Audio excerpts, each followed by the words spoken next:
Salut à tous, je suis vraiment très heureux de vous retrouver dans cette nouvelle vidéo où nous allons parler d'un sujet très important, la loi d'attraction. Dans cette vidéo, nous allons donc voir ce qu'est la loi d'attraction, à quoi elle sert, et ce sera l'occasion de parler de la loi de cause à effet et du tableau de visualisation. Et pour illustrer tout ça, je vais vous raconter 3 expériences incroyables de la loi d'attraction que j'ai vécues, et restez bien jusqu'au bout de la vidéo, car la troisième chose que j'ai vécue est arrivée tout récemment, et c'est une grosse annonce que j'ai à vous faire. Alors c'est parti!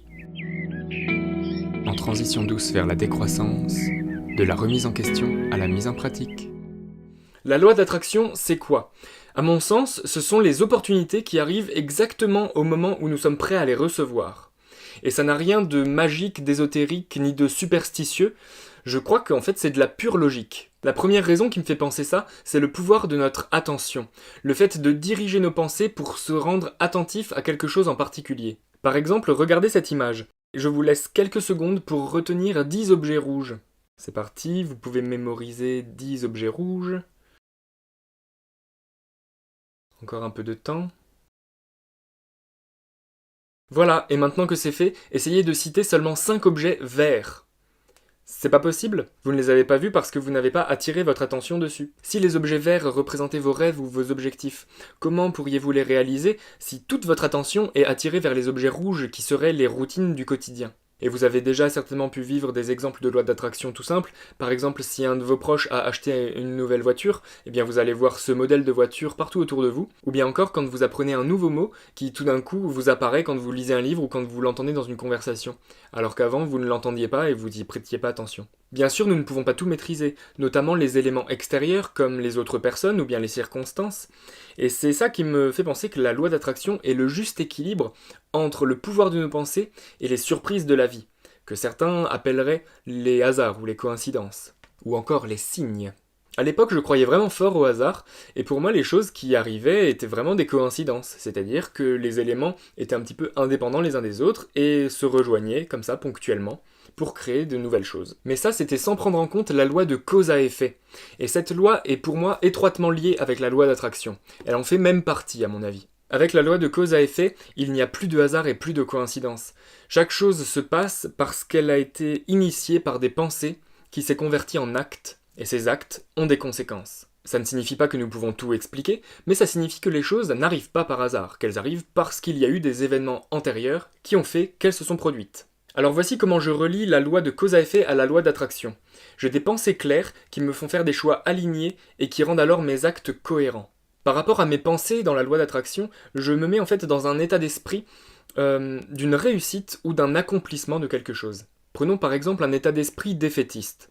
Les conséquences de cet état d'esprit seraient de transparaître le mal-être et de faire fuir les gens ou de ne pas avoir confiance en soi pour parler de ses projets. Donc la loi de cause à effet ici s'appliquerait. La conséquence de cet état d'esprit serait de manquer des opportunités ou de ne pas les provoquer. Alors qu'avec un état d'esprit enthousiaste, je motive autour de moi, je m'ouvre aux discussions et je me rends disponible pour saisir des opportunités ou bien de l'aide extérieure. Et par rapport aux actes, lorsque je fais des choses, je sème des graines, je rends mes projets visibles et j'attire ceux qui s'y intéressent, qui me ressemblent et qui me complètent. Donc finalement, la loi d'attraction, c'est un petit peu la loi de cause à effet conscientisée et utilisée à profit. Je vous ai mis quelques liens utiles en barre d'infos pour approfondir ces sujets. La loi d'attraction, elle sert à quoi? Eh bien, vous l'aurez déjà un petit peu compris, elle permet d'atteindre nos objectifs, de réaliser nos rêves, ou d'avancer sur des projets. Et tout ceci en ayant confiance en soi, mais aussi en comptant sur la justesse des événements et des surprises de la vie impossibles à maîtriser. Car elle nous permet de savoir reconnaître ces surprises et de saisir les opportunités quand elles se présentent à nous, tout en étant plein de gratitude. Et là, je vais devoir faire la différence entre la confiance et la foi. Car dans le sujet de la loi d'attraction, on entend très souvent que l'univers nous apporte ces événements qui sont surprenants, qui sont incroyables, et qui nous semblent être donnés gratuitement. On peut nous dire aussi « demandez et vous obtiendrez ». Ces concepts d'univers et de force qui nous dépassent, je les conçois comme des images qui me permettent de visualiser à quoi pourrait ressembler en fait la loi d'attraction concrètement. Et ça permet simplement, en tout cas en moi, de renforcer justement cette foi en cette loi d'attraction. Ça entretient en fait ma confiance en moi et en les projets que j'ai envie de mener, sans m'en remettre à une force divine de laquelle j'attendrai tout. En fait, je compte sur mon pouvoir de pensée, sur mes actes et sur la loi de cause à effet.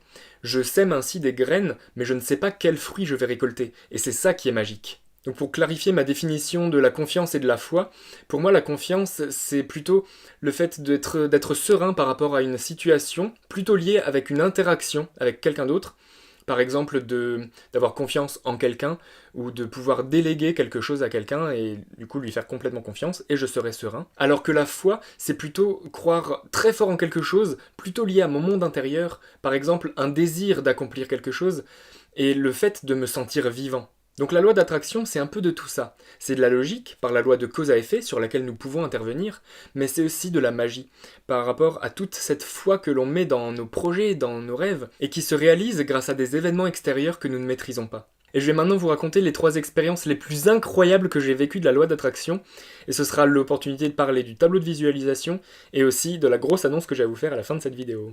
La première fois que j'ai connu cette loi d'attraction, j'ai été bluffé par la rapidité à laquelle les choses se sont enchaînées. C'était en juillet 2016 et c'était au tout début de mon projet Tiny House, juste au moment où je me suis décidé à acheter une mini-maison. Pour ceux qui n'auraient pas encore vu ma vidéo sur le projet Tiny House, je vous mets le lien dans la description, vous pourrez aller le voir, j'en parle déjà un petit peu là-dedans. J'étais dans le sud en vacances et c'est là que je me suis vraiment décidé à acheter une tiny. Et le jour même de mon retour de vacances, donc juste une semaine après cette grande décision, j'ai vu mon meilleur ami à qui je lui parle de ce projet et il me dit que 2 jours auparavant, il a vu une tiny quelque part dans un patelin pas loin de chez nous et on est allé la voir du coup l'après-midi directement au culot.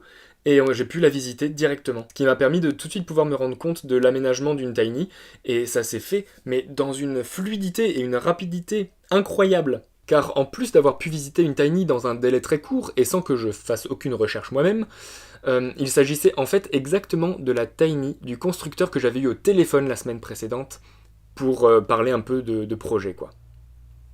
C'est incroyable. Alors c'est sûr, on pourrait dire qu'il y a une part de coïncidence avec le fait que mon meilleur ami ait vu cette tiny 2 jours avant, alors qu'il ne savait pas que moi j'avais que j'avais fait ce choix d'acheter une tiny. Mais toujours est-il qu'il y a eu cette loi de cause à effet, du fait que j'étais au clair avec mes pensées, j'ai parlé de mon projet parce que ça me motivait, et grâce à cette discussion, a découlé les connexions en fait qui se sont faites entre un événement qu'il a vécu lui et un événement que je vivais moi. Donc des lois de cause à effet de 2 individus, en fait, peuvent tout d'un coup se connecter pour créer alors la loi d'attraction. Pour la deuxième expérience de loi d'attraction que j'ai vécue, on va parler du tableau de visualisation. C'est la première fois que je faisais un tableau de visualisation et j'en avais entendu parler dans le livre Le Secret de Rhonda Byrne.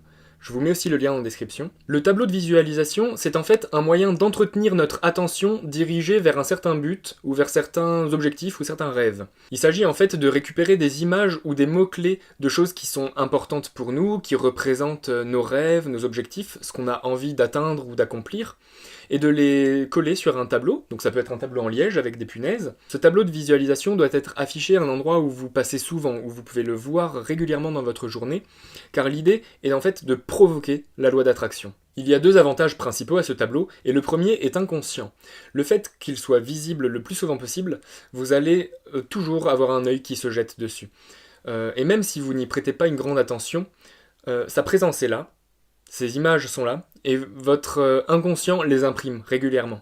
Vous n'avez pas besoin de forcément vous concentrer tout le temps dessus. Votre inconscient va maintenir une attention portée là-dessus, portée sur vos images. Le deuxième avantage est sur le conscient, c'est-à-dire que là, c'est plutôt un moment où vous allez prendre du temps à regarder chacune de ces images et à vous immerger dans le monde qu'elle représente pour vous et que vous avez envie d'atteindre. Et donc début octobre 2017, je fais mon premier tableau de visualisation. Et voici à quoi il ressemblait. Il y avait en plus la photo d'une personne qui était une amie d'enfance que je connaissais depuis l'âge de 10 ans. Pour préserver son identité, je ne vais pas mettre sa photo ici. Je vais aussi l'appeler Amélie, même si ce n'est pas son vrai prénom. On s'était un peu perdu de vue, on avait ensuite un peu repris contact. Et en fait, depuis enfant, moi j'étais toujours amoureux d'elle. C'était vraiment le type de personne que j'avais envie d'avoir dans ma vie. Donc j'avais mis son portrait sur mon tableau de visualisation. Mais je savais qu'on ne serait pas ensemble parce que vers l'époque du lycée, je lui avais déjà écrit une lettre dans laquelle je lui déclarais un peu ma flamme, et elle me disait qu'il y aurait que de l'amitié entre nous, qu'il n'y aurait pas plus. Mais il n'empêche qu'elle représentait pour moi cette personne en fait avec qui j'aurais eu envie de vivre en couple. Au moment où j'ai affiché ce tableau de visualisation, ça faisait plusieurs mois qu'on n'avait plus communiqué du tout avec Amélie. Et bien 2 semaines après avoir affiché son portrait sur mon tableau de visualisation, elle m'a envoyé un message sur Facebook en me disant qu'elle avait beaucoup apprécié une des premières vidéos que j'ai postées sur cette chaîne d'ailleurs, et qui lui avait beaucoup rappelé nos souvenirs d'enfance, de quand on était gamin et qu'on jouait de manière toute insouciante. Et aussi qu'elle avait cru me voir un mois avant à la gare. Notre petite revoyure annuelle avec Amélie a été décalée plusieurs fois et on a fini par pouvoir se revoir que 8 mois plus tard. Et ce jour-là, quand on s'est revus, j'ai senti qu'à un moment donné, dans notre regard, il y a eu un déclic. Et du coup, on s'est revus plus régulièrement. Et en fait, un mois après, on était ensemble. Incroyable, alors que moi, je mettais plus aucun espoir là-dedans, étant donné ce qu'elle m'avait dit quelques années plus tôt par rapport à notre amitié. Et voilà, il n'y a rien à expliquer, c'est juste fou. La 3e expérience de la loi d'attraction que j'ai vécue, c'était il y a seulement 2 mois, et avant de vous en parler, il faut que je vous fasse cette annonce parce que c'est exactement lié. Je suis en train d'écrire un livre, et je suis super content. Cette idée d'écrire un bouquin, je l'ai dans un coin de ma tête depuis longtemps, mais bon, je me sentais pas prêt, et je me disais, bon bah voilà, ce sera pour plus tard peut-être, enfin voilà. Et au début du mois d'avril, j'ai commencé à vraiment me sentir prêt à écrire quelque chose, certainement du fait que je commençais à faire plus de vidéos aussi sur cette chaîne, et où j'avais aussi plus de temps disponible pour justement un peu de réflexion, un petit peu d'approfondissement de toutes ces valeurs et ces convictions que j'ai. Début avril 2020, j'ai commencé à tenir dans un carnet des idées, tout ce qui me venait en vrac, pour faire, pour déjà avoir des idées de ce dont je pourrais parler dans un bouquin. Et 3 semaines après ça, en étant prêt à écrire un livre, je reçois un mail d'une maison d'édition qui me demande si je suis intéressé pour un projet de bouquin. C'est juste ouf. C'est la maison d'édition Ulmer, et ils sont spécialisés dans les livres sur la nature, l'environnement, la permaculture aussi, et sur les modes de vie alternatifs. Et l'éditrice qui m'a contacté a justement vu des vidéos de cette chaîne, et suite à ça, elle m'a demandé si j'étais intéressé pour un projet de bouquin par rapport à un témoignage sur le mode de vie en décroissance. Et c'est incroyable parce que c'est exactement... en fait, ce serait une suite, une belle continuité à cette chaîne d'avoir un format de livre pour parler de ça. C'est parfait, c'est juste parfait. Donc on a échangé par appel, j'ai aussi été en lien avec le directeur de l'agence pour établir un contrat, et maintenant le contrat est signé, donc j'officialise le truc, et j'ai déjà commencé l'écriture aussi. Donc voilà, le bouquin va être écrit, et c'est incroyable à nouveau comme la loi d'attraction est puissante. C'est fou. Je suis d'autant plus heureux de pouvoir vous l'annoncer parce que vous êtes quelques-uns à m'avoir déjà suggéré d'écrire un livre pour parler de tout ça. Et du coup, maintenant ça se fait. Donc je suis vraiment super content de pouvoir bientôt, de pouvoir vous partager ça. Pour vous donner un petit teasing, sachant que rien n'est complètement définitif à ce stade du démarrage du projet, ce livre pourrait s'appeler « En transition douce vers la décroissance ». Et la date de sortie qui est envisagée, c'est septembre 2021. Donc il faut encore attendre un petit peu, mais d'un autre côté, il y a du taf, donc voilà. Ça laisse quand même le temps de pouvoir faire les choses proprement. Sur cette super nouvelle, je vais m'en arrêter là pour cette vidéo. Je pense que j'ai réussi à dégrossir assez bien ce que c'est la loi d'attraction et vous donner quelques outils pour aussi l'appliquer, vous, à votre quotidien. J'ai ouvert tout récemment un groupe de discussion sur Discord que vous pouvez rejoindre, le lien est dans la description. Et j'ai ouvert un sujet spécial pour la loi de l'attraction.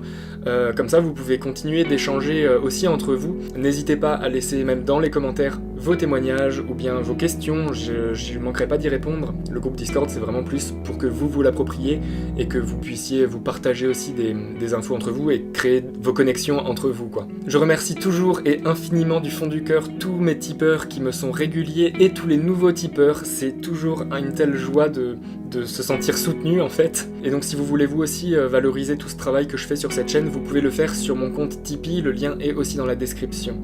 Je vous souhaite à tous une très belle journée et prenez soin de vous et de vos rêves. À bientôt.